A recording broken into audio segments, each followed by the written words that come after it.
Thanks so much for having me, Lisa.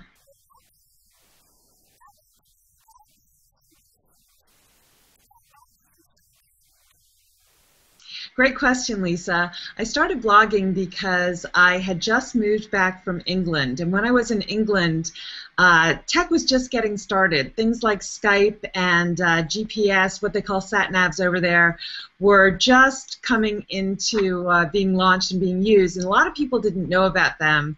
So I tried to help the people who were living in England as expats, help them with their daily lives and showing them how tech could really help them to make their lives easier.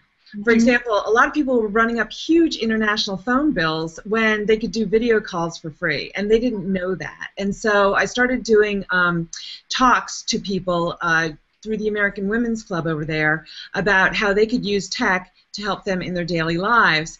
Once I moved back to the U.S. in 2010, a lot of people said, "Oh, I really miss your tech talks. You should start a blog. You should start a blog. You should start a blog." So I finally listened, and in the beginning of 2011, I started a blog to share the great tech that I was finding with other people.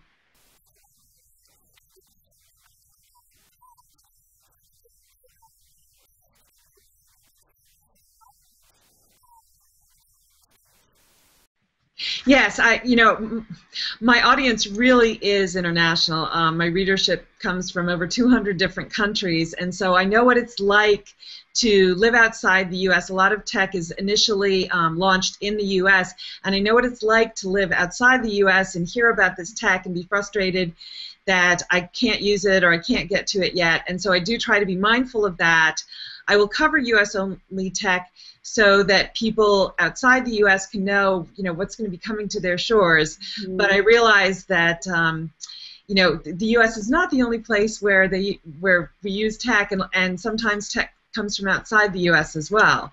So, it really is an international perspective that I try and give to people who use tech. I try to. I try to. I mean, my ideal tech is tech that is available throughout the world.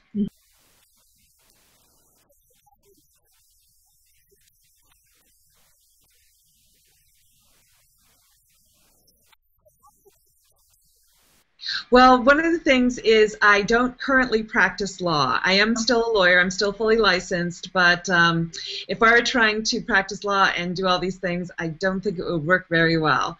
So I try to blog when the kids are in school, and then when they're out of school, that's when I try to help them with their homework or shuttle them to and from their sporting events, that sort of thing. So I try to make it all work. I mean, working from home really makes it much easier for me to get everything done.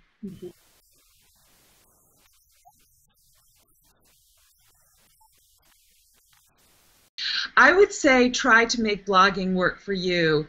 I know that a lot of people say write about your passion, which is so true, but if you try to stick to a schedule that doesn't work for you, then you're going to give up on blogging. So some people say you have to do it 5 times a week or don't blog. That's not true. If you do it once a month, that's fine. You have to blog at the schedule that works for you. So that's my best advice to bloggers. Just try and see what works for you, and that's the great thing about blogging. You can make it work for your schedule.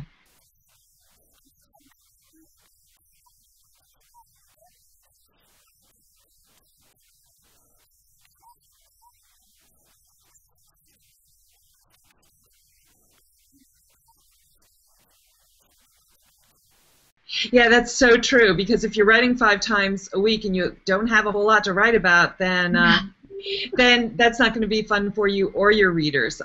Fortunately, with tech, I never run out of things to write about, so that's not an issue for me.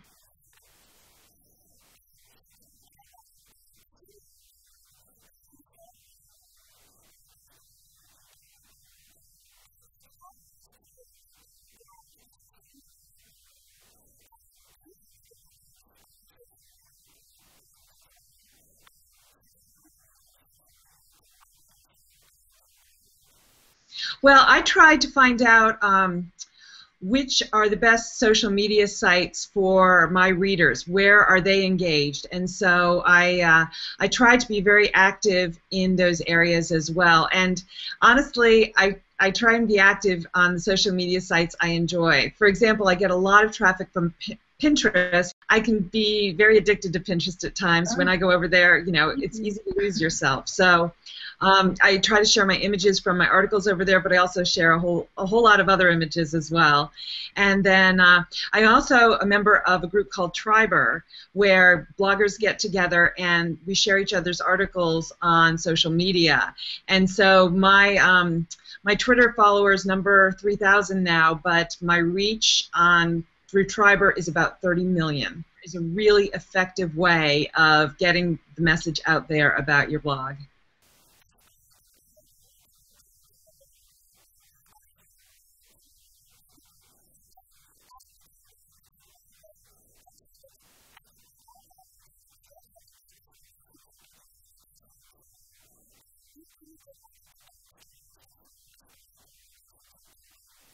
Absolutely. I've made some great connections with other bloggers through Triber. That's another benefit of using Triber.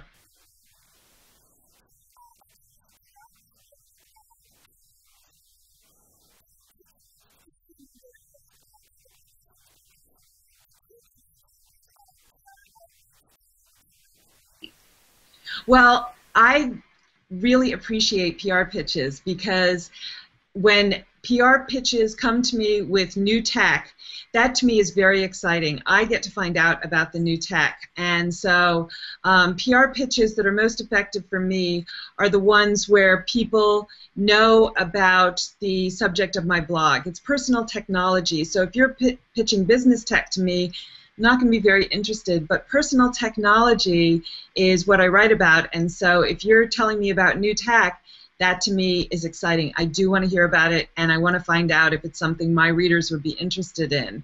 If you can put me in touch with someone from the company, the CEO or someone else who knows a lot about the tech, that's very handy.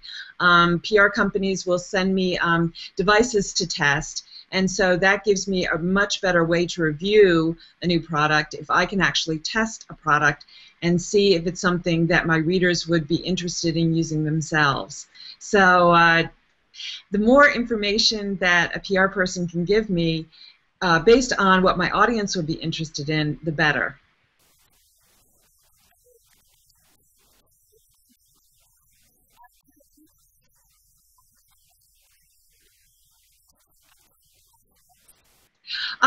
No, I just really appreciate this interview, and it's nice to be able to speak out about what I think is an effective way for PR people to approach me, because I know not everybody appreciates PR pitches, and I don't get it because the way I see it, PR reps are my connection to a lot of new tech, so I think it's fantastic.